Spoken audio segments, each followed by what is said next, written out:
we wanted to give you a little bit of an update of where WiSys is today.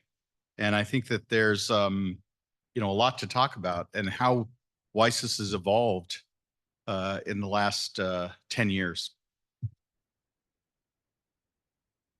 So as I mentioned in my talk this morning, we went through a process of looking at what is our vision, mission, and strategic pillars, and how have we evolved since we started 24 years ago as a technology transfer office, which is a very kind of narrow area, an important area. But how do we serve our campuses more effectively? And one of our trustees recently talked about WiSys as a cutting edge office because, and as you'll see when I bring up our management staff, that we have in the same office, we've got research development, IP and licensing, and innovative ventures, and they're all part of one collective. And many universities across the country, these functions are in siloed places. They're not all together. And I think that we have that interesting competitive edge on that, where we've come today. So we adopted this vision. A collaborative culture of innovation among universities of Wisconsin exists to solve major challenges, contribute to a creative workforce, and add value to Wisconsin's economy and beyond, with the mission of supporting you all, right? The universities of Wisconsin, faculty, staff, students, and alumni. And it's important, the last part of this sentence, to innovate for impact.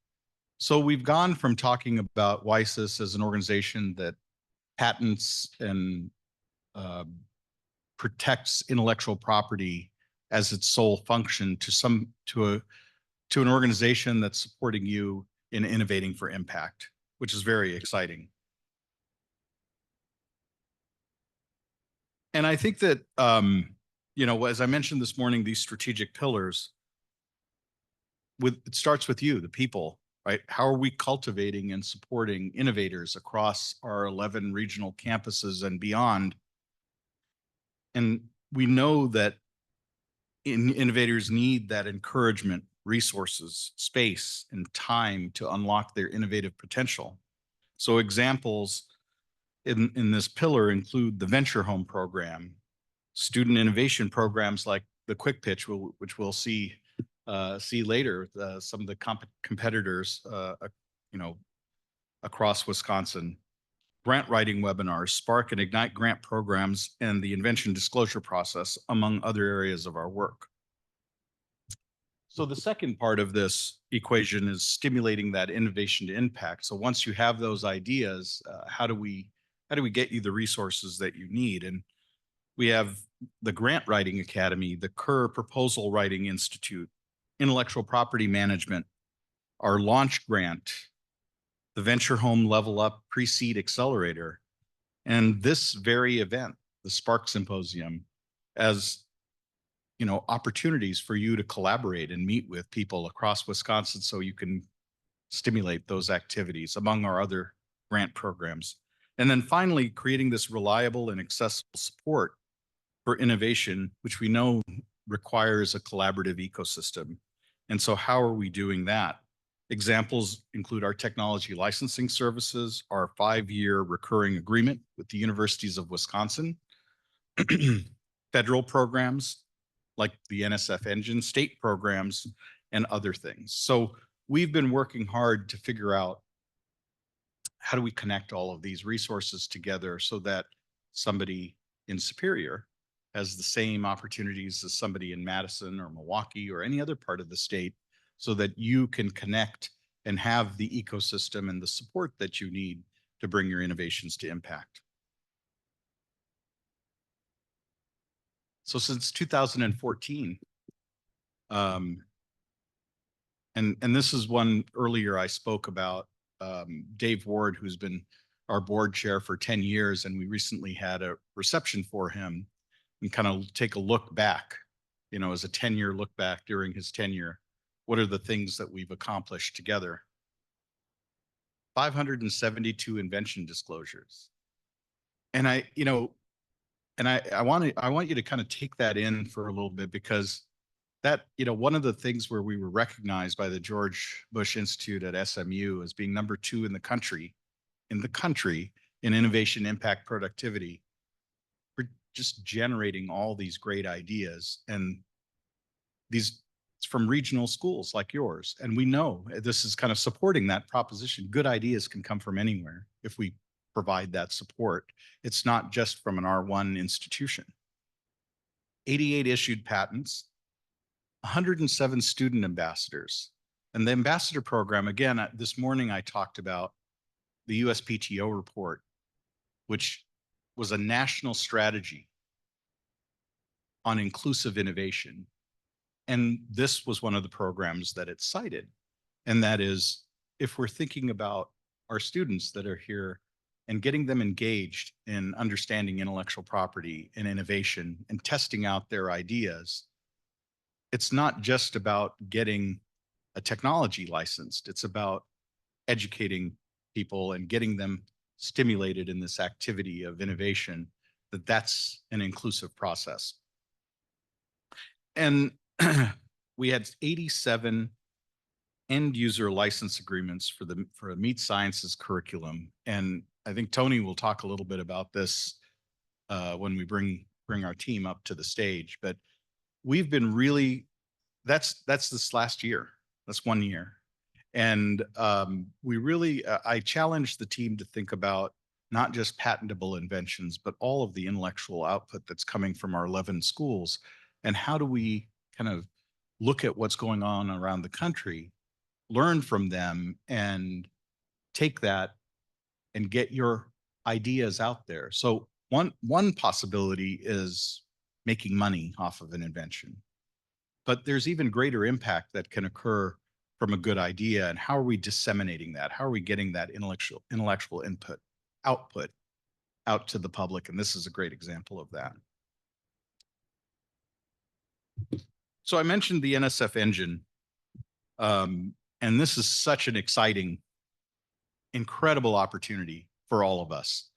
And I was just talking to somebody in the hall, I think it was Doug Dunham, and he reminded me that, WiSys is leading this effort. So that's the first thing to keep in mind. We have we've worked with 80 different organizations and over 300 people in the last year.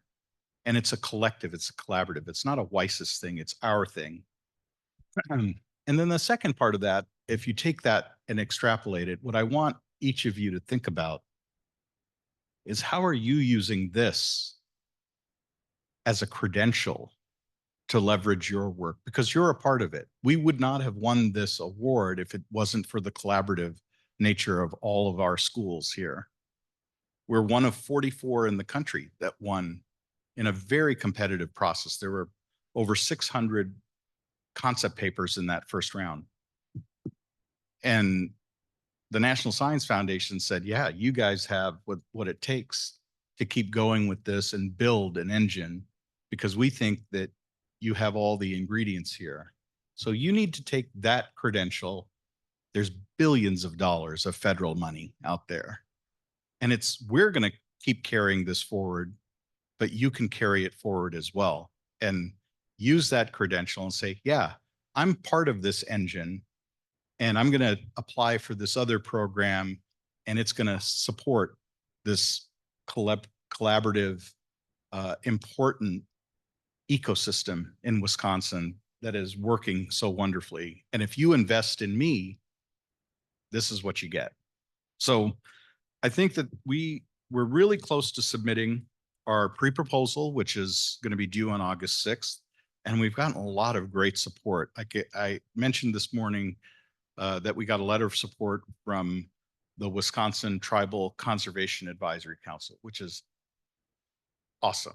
I mean, I think that we all live in Wisconsin, and so how are we connecting that? Sam Rickers mentioned the $50 million fund, and he alluded to a company that they put $7 million in. Well, we got a letter of support from that company, and they're going to be a partner in this NSF engine. And they're committing not only that $7 million, but an additional $7 million in money from their fund and other partners that they have. So $14 million that is dedicated to investing in new companies, technologies in agriculture and food in Wisconsin. Think of that. This, a year later, we're already getting that kind of support. So that's really, really exciting.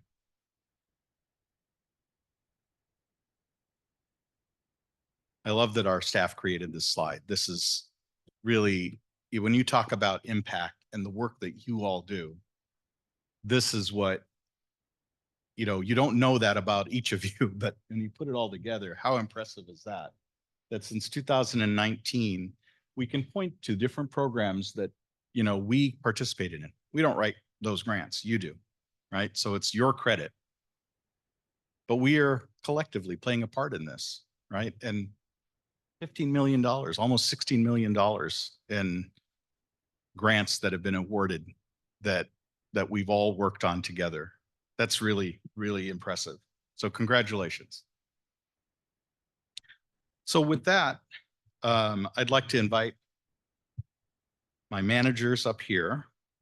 And while they're walking up, come on up, WiSys organized, when I started, actually, when I started, I think I had one licensing manager. I had Mike over there. He's the longest serving employee for WiSys. And Alicia was a temporary person. And now we have 14 people and 14 people plus 6 interns, 20 people. And you can see how we have grown because of all the work that you do, right? That there's, we're continuing to figure out ways to support what you're doing. And we divided our organization into 3 parts: research development, the regional associate program with IP and licensing, and innovative ventures. And I couldn't manage to have everybody report to me anymore. So they need to do it. So what I'd like to do is ask them a couple of questions and to talk about their divisions. And while I'm asking those questions, why don't you all think of any questions that you have for them, because we may have a few minutes at the end for your questions. So why don't I start with each of you, and maybe Tony, you can start. Maybe talk a little bit about the strategic direction of your division and some of the programs. Absolutely. So again, the division that I manage is our intellectual property, or IP, and licensing division. So as Arjun indicated and kind of brought down this directive to us, it was to broaden our approach to recognizing, identifying, protecting, and supporting intellectual property beyond just patentable intellectual property. So there's an organization that exists called the Association of University Technology Managers, or AUTM, as it's often referred to. And AUTM puts out a survey every year to collect metrics from offices like WiSys, WARF, UWM, Research Foundation, the tech transfer, tech management offices across the country, and further reaching sometimes. And in one of the recent surveys, what was revealed was that only about half of the license agreements that the offices were reporting being executed included patented intellectual property. So what that indicated was that about half were around intellectual property that wasn't protected by a patent, but instead some other form of protection. So perhaps, say, a copyright. So it's been something we've always recognized, but it's becoming increasingly evident that there are unique commercialization and dissemination opportunities where WiSys can support the faculty, staff, students, and alumni of our institutions that are developing non-patentable intellectual property. So maybe a few examples: that could be software, mobile applications, evaluation tools, data sets, curriculums. And I want to share that specific example that Arjun referred to, that is a high school meat science curriculum. So this is a curriculum that was developed at UW River Falls by a master's student, Hannah Olson, and her faculty advisor, Dr. Kurt Vogel. And they did this under support from, I believe, a small federal grant. And what they developed were a number of modules with slide decks, recordings to go over those, quizzes, and laboratory guides that would educate students at a high school level about science. So this had subject matter that included the brief history of meat science, factors affecting quality of meat, production, sanitation, as well as careers in the meat science industry, just to name a few of the things. So they brought this to WiSys, looking for support and guidance as they continue to develop it and look for ways to disseminate it. Part of the grant was connecting them to educators across the state, whereby they could get their hands on this curriculum, but also have some initial funds provided to them to purchase the equipment and materials needed to conduct the laboratory portions of this curriculum. So where WiSys could play a role here was in the protection of the intellectual property here with regard to that curriculum. So we've moved forward with registering a copyright for the materials that they have created. And we worked then to draft an end user license agreement. So I'm sure everyone in this room has agreed in their life to one of these, probably by just checking a box that you didn't even actually read the agreement for, you know. But it was important that we put a lot of thought and care into this agreement because this was something that our authors were coming to us for support around. So just to give you a couple of bullet points of some things we wanted to ensure were part of this end user license agreement was that it was going to provide for free use in a non-commercial way for the educational and research purposes of this curriculum. It establishes clear ownership of the intellectual property. It requires recognition of those authors, UW River Falls and WiSys, when talking about use of the materials. And then it also includes, of course, language about liability and indemnity and protecting the campus, the authors, and WiSys as well. So this was then sent out to individuals, educators from high schools around the state who had already been connecting with these authors. And we've, as Arjun indicated, already gotten back 85 educators who have signed this agreement to start using this curriculum in their classes. And then one educator actually in North Dakota. So, you know, where we hope this can go is that we will expand beyond Wisconsin, but also still within Wisconsin. And as I mentioned, it's being used free of charge right now. So there's ways that we're starting to envision about potentially generating revenue through industry partners in the use of this curriculum as well. And the last point I'll mention is, you know, as indicated in the subject matter of the curriculum is an explanation about careers in the meat science industry. So we also think this is a nice piece to kind of add to the engine because it's talking about workforce development in a very particular agricultural sector that is important to our state here in Wisconsin. So Thanks, Tony. That's terrific. And one big takeaway, every one of you can contribute something, right? There's some intellectual in output that you have, and it doesn't matter what the area is, right? People tend to think of it as hard sciences, but social sciences, you can innovate in any area, and there's an opportunity for us to support you in building on those ideas and then getting them out. So I want to turn to Gina. Hi, everyone. I'm Gina. I'm the manager of research development. I've been with WiSys just over 3 years. So research development is our division that we work very closely with your offices of sponsored programs on your campuses. Might also be known as your research grants and research office. They have several different names, but every campus has an office that works with you to help you to submit grants. They help you put your budgets together. They may do some work helping you to find that funding opportunities, and really they're often the person that has to actually submit on behalf of the university. But we know that those offices are small. They have limited capacity. And so research development was initiated at WiSys to help to provide more services for faculty in searching for grants.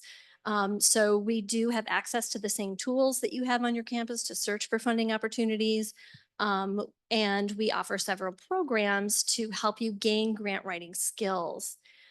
So as I said, when I first joined, we had kind of a regional focus similar to the IP and licensing division, where you have a representative on your campus. But about a year ago, we added to our staff Carla Malloy. Unfortunately, she couldn't be here today or this week, but she and I come from slightly different backgrounds. So I used to teach biology in higher education, and I worked for 10 years as a research administrator. So I know about applying for grants and how to put those together, and I have more of a teaching background, whereas Carla comes from the nonprofit world, and she's really good at writing grants. And so our focus moving forward is that we have more of a division of duties. So Carla is the person to talk to if you are looking for the right funding opportunity to match your project idea. She's really excellent at reviewing your proposals before you submit them and giving you some really great feedback.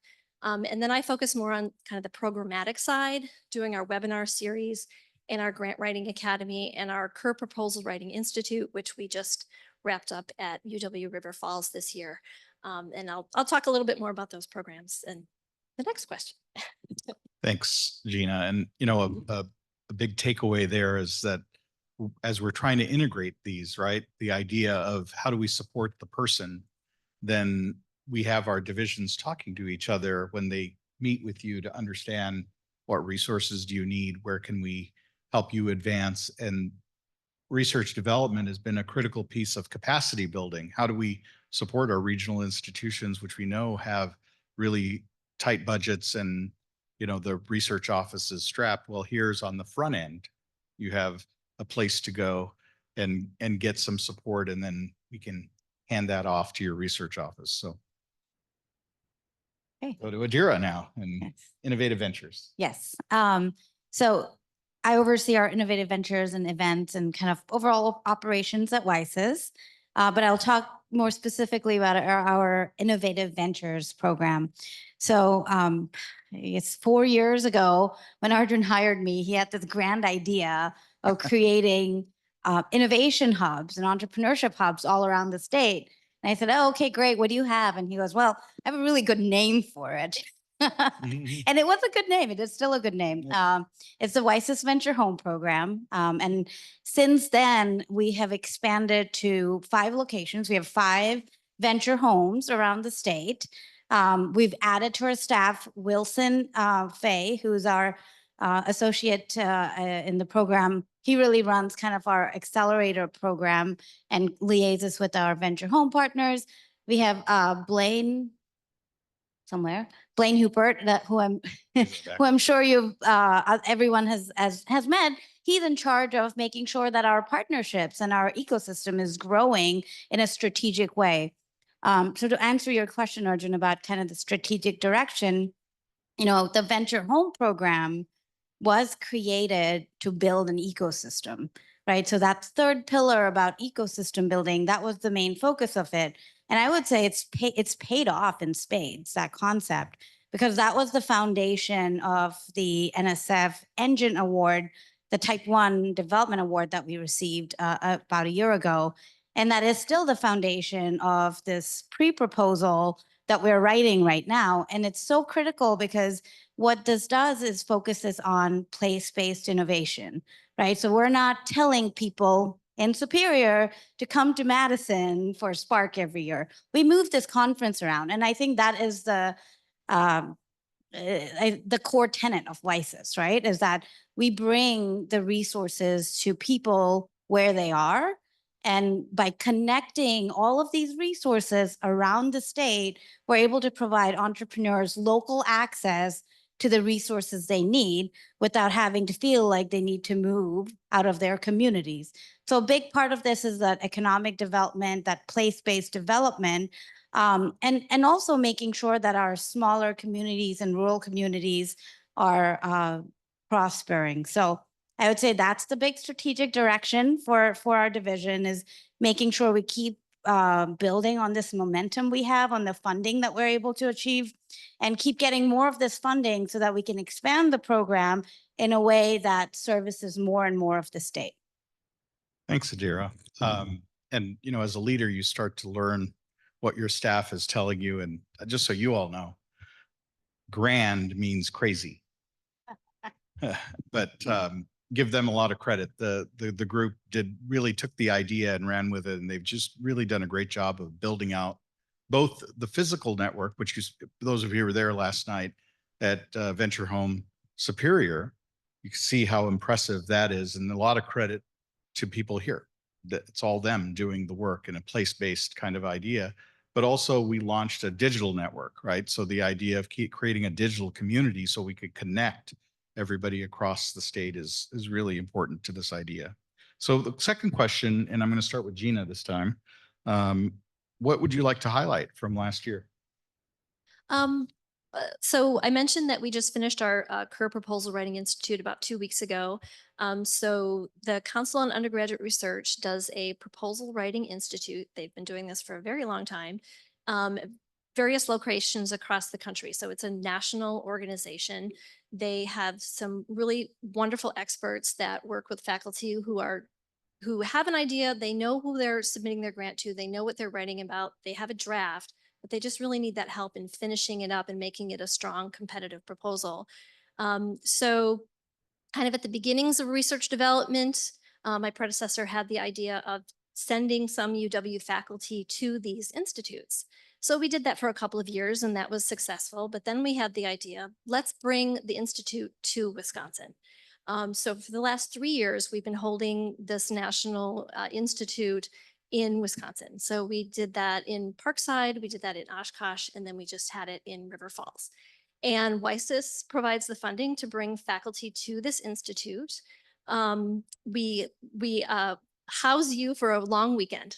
So you come with a draft and you finish with a fully formed, strong proposal. And you work with these one-on-one with these experts, these facilitators, and also with your colleagues to finish that proposal. So we've had participants in that group successfully receive NSF REU awards, NSF, very prestigious NSF career awards.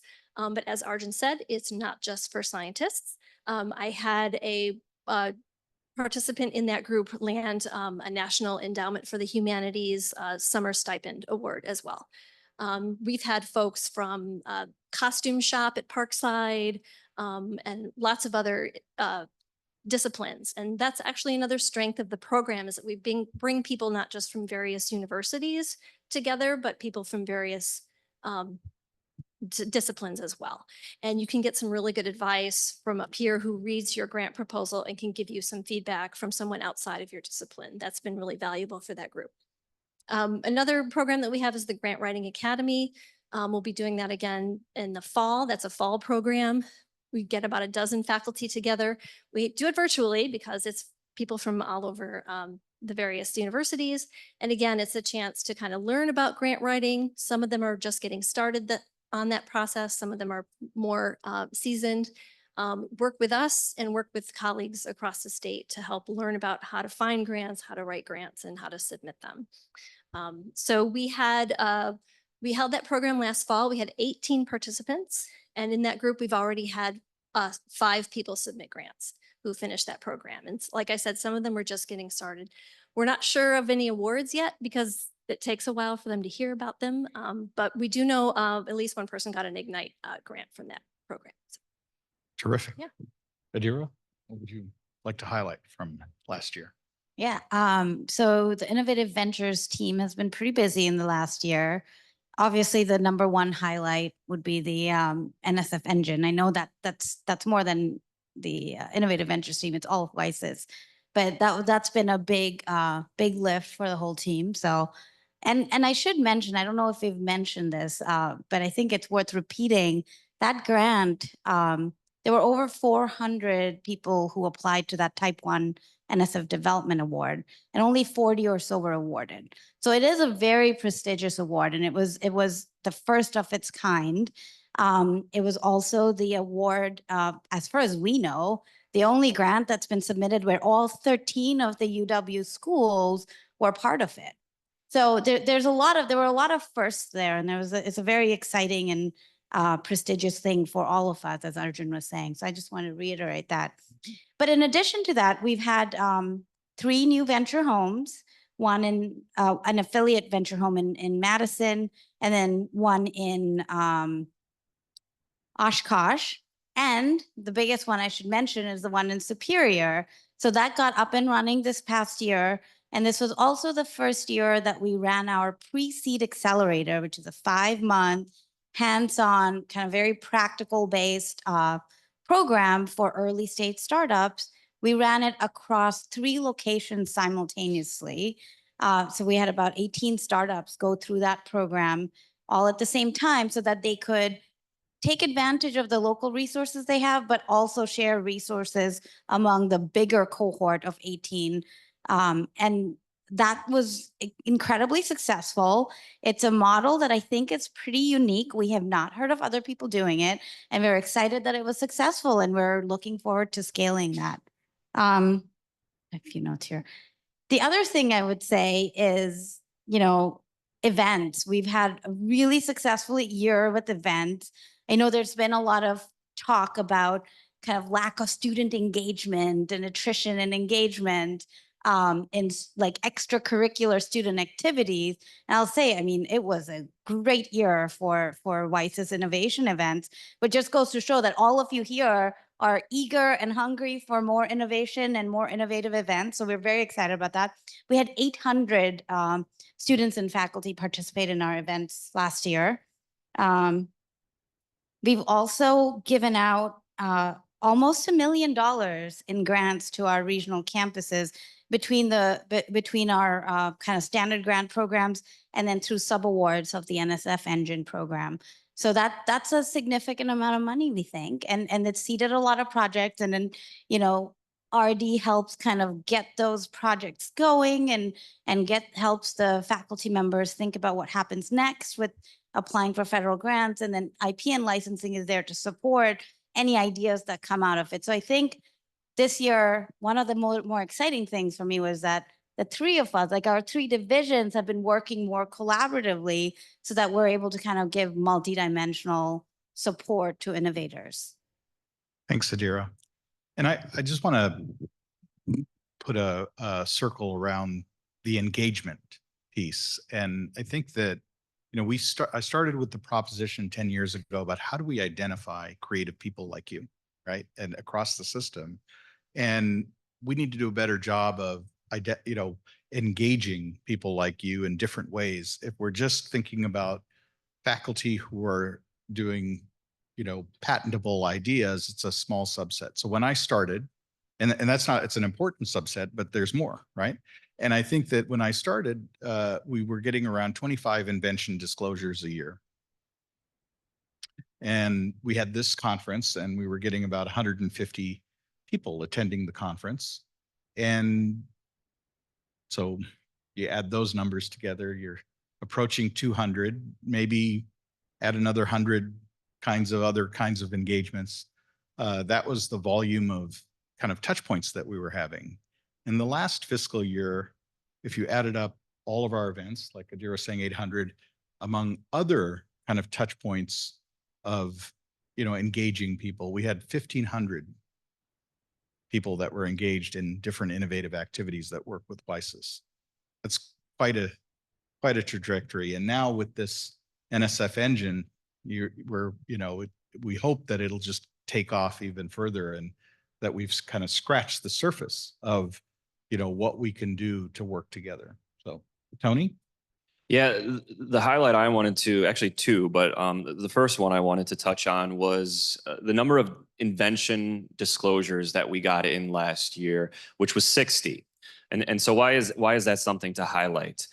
Well, from when Arjun joined WiSys and expanded our office to include the regional associate program, and it's kept growing to have our other 2 divisions, We moved up from that, 25 number of disclosures into the high 50s. And then as the years went on, moved into the 60s.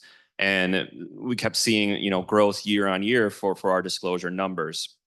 And it wasn't until then the pandemic hit that those were impacted, those numbers. Now, for our office, it actually came about 2 years after the pandemic started, because as you can imagine, right, an invention disclosure comes after the work has been done. And so when work wasn't happening by our innovators and inventors in 2020 and 2021, it wasn't until 2022 that we saw that drop to 32 disclosures. But then in 23, or fiscal year 23, that bumped back up to a little bit to 44. And so now here, as we finished out this past year, we're back at 60. So to me, that is fantastic, because what it indicates is that people are getting back into the lab, they're innovating, they're coming up with ideas, and it's exciting. And then they're bringing those to us for support. So that was something I wanted to highlight. In addition, among that number, half of those disclosures, actually a little more than half, came from first time disclosures, meaning an individual or a group of individuals that had never sent through a disclosure to WiSys ever. So that's, again, a demonstration of people coming to us that hadn't had engagement, and right, they're excited. They're excited to partner, to connect, and work with us around their ideas. The other highlight I wanted to touch on was our SPARK grant program.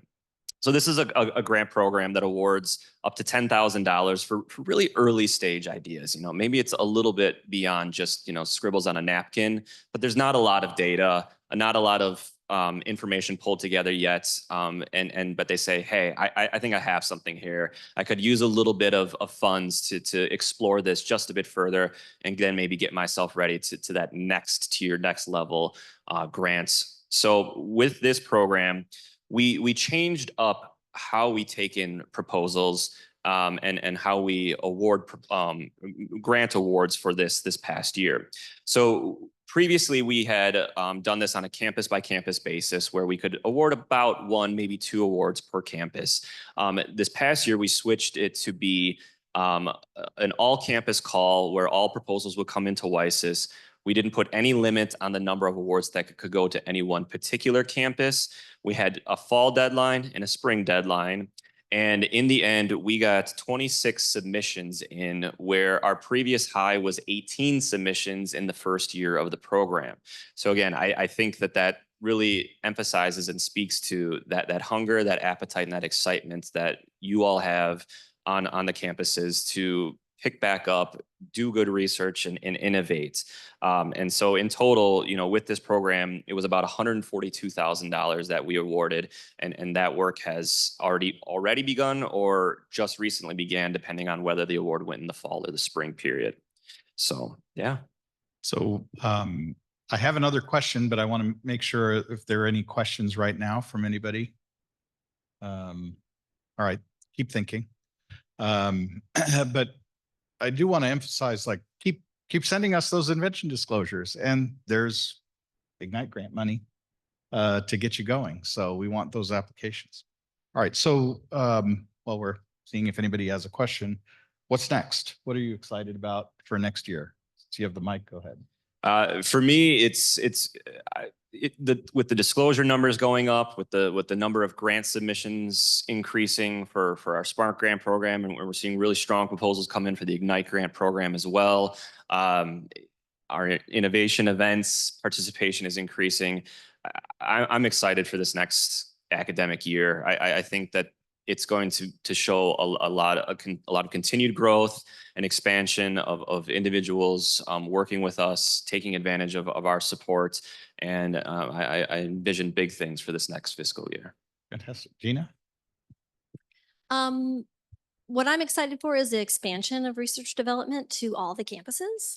Research development started as a pilot program. We worked with about a handful of campuses. We've been working with several of them for a few years now, Superior being one of them. So we've had a really great relationship with them so far, but we're excited to be expanding to all of the UW campuses now. So Arjun mentioned our webinar series. We always do at least 10 webinars a year. Those have always been available for everyone. You can join them live or on demand. But this year we had 3 extra webinars where we just thought of new ideas and put them together. And we are really trying to involve faculty more in those webinars. So if you have a particular area of expertise that's grant related, please reach out to us. We'd love to have you join us as part of our sort of webinar staff. We'd love for them to be more interactive and learn from other faculty as well, not just have staff members talking over and over again. The Grant Writing Academy is expanding to all of the campuses. So if you're interested in learning more about grant writing or just sharpening your skills or collaborating with other faculty across the state, that program we have about 22 slots for the fall coming up soon. And the Career Proposal Writing Institute will continue to take place in locations across Wisconsin. So that's a summer program. So look forward to that coming up as well. Thank you. All right, last call. You know, this is your opportunity to interrogate them, but okay. Nadira, you get the last I word. think we have a question. Oh, we did go. Somebody finally. Oh, here. Right in front. Go for it. You need a. I'll repeat it. For each request that's sent in for a patent. Did you get all that? Okay. Say it again. Is there some kind of approval process you have to go through for each request for a patent? Yes, that's a good question. Tony, go ahead. Yeah, so a lot of the time that the IP and licensing division spends on is time what we call the pre-invention disclosure time. And that's talking with individuals like yourself about your ideas, what you're working on, and getting a sense of it. So actually filling out the disclosure form, it's meant to be fairly simple, but it's still a really big step for an individual to kind of commit to saying, I want this evaluated. I want to think about working with you. And when you do that, then our office goes through an assessment process and analyzes it from an intellectual property perspective and a marketability perspective. And based on that assessment, we ultimately come to a decision of, whether we think we can add value and go after protection or look for a different way to provide you support, maybe if the patent or something else isn't the right path. Does that help? And we also look at it from a funding perspective and a startup perspective. So if there's other things that you'd like, that once you've submitted your idea, we'll kind of navigate to the right group. Last question. Is Sakib or Dave? Oh, go ahead. Go ahead, Dave. You can start. Do we have time? All right, we have time for 2 questions, so go ahead. All right, I'll keep this brief. But you all deserve a pat on the back for all the work you're doing. I'm getting tired just thinking about it.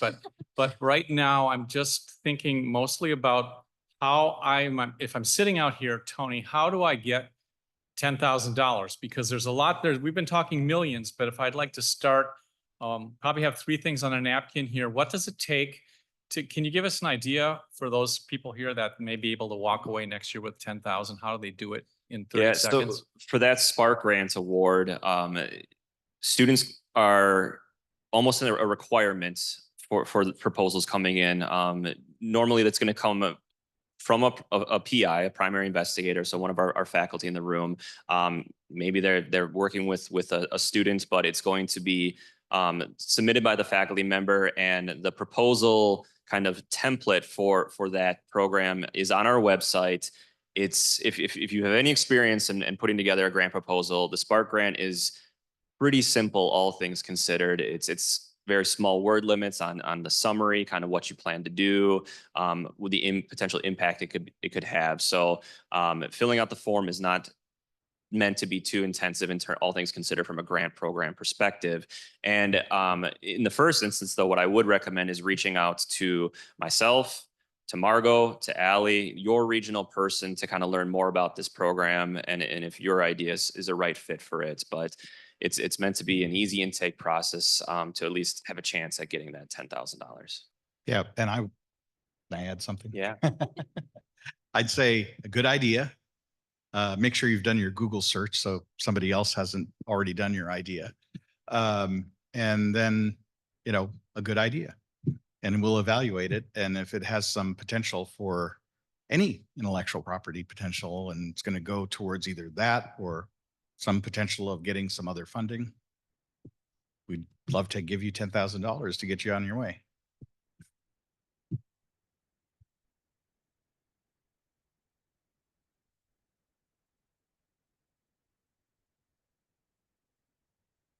Can you hear? Oh, Yeah. there you go. All right. This is for, I don't know, Adhira Sangara, about place-based innovation. I'm just curious to know, like when you, this venture home is talking about place-based, are this like, there's some prior research like the demographics, the people who are living there, is it like more focused on the localization, or we are talking about, you know, I just want to understand the scope and the scale Yeah. of this No, innovation. and that's a great question. And I would say it's both, right? So there's the local aspect of it because, you know, you can't as a solo founder be successful as an entrepreneur unless you have a support system around you. And that's other founders, that's mentors, that's space, like physical space where you can sit and get your work done. It's prototyping services, it's all of these things. And what we notice is that a lot of our communities, our smaller communities, will have some of these things, but they don't have all of them. And so then you come up with this dilemma of, do you create an entire ecosystem of everything a startup needs in every location? Is there enough of a demand? Are there enough startups? Are there enough founders and innovators that it makes sense to do that? Or is it better that you say, okay, Eau Claire has strengths in A, B, and C. You know, hey, they've got Jamf there, Jamf software. That would be a great place if you're looking for mentorship on a B2B, you know, SaaS company. And then you have Platteville, and we've got Mason here. If you haven't, you should check out his booth. They've got a great prototyping center there. UW Stout has a great prototyping center. So do we really need 11 more of those, or do we share those resources? So it's place-based in a very, in the people level of our plan. It's network-based, kind of on the idea level. How do we get everything that idea needs to survive? And then the ecosystem is where we're really focusing on statewide and local partnerships and connecting them in a meaningful way. And Arjun talked about a digital network as well. One of the struggles, as you know, that founders have is, how do you find a mentor? How do you find the right mentor? And for startups especially, you need a mentor who understands what it's like to start a company in your field of expertise. And to find that in one local region is really hard. But if we aggregate all of the great mentors across the state, hey, you'll find someone, I'm pretty sure. So Yeah, and thank you. That exactly right. And I'd add one more piece to that about place-based. And that is what I learned literally in year one. I was working with an Oshkosh faculty member who had a interesting idea. Just getting him to travel to Madison once a month was a challenge for him. So I think that's the idea, is that how do you, in your place and in your region, how do we support you to build that, but then connect you to resources that might be helpful where they have a lot of resource and a lot of opportunity, and they, you know, how are we connecting those things? And you're sitting at a table with Brad, who's at UW-Madison, and, you know, we're connecting that through the engine, but how are we connecting all of these great resources and the resources that they have at UW-Madison to the place where you're sitting in, right? So you get the last word. okay, last word. So there is that. So now we have a networking break. So we will really encourage everyone to network with each other, talk about your work, you know, try to meet somebody that you haven't met before. And then most importantly, we have some really exciting tables out there from our partners and our sponsors. And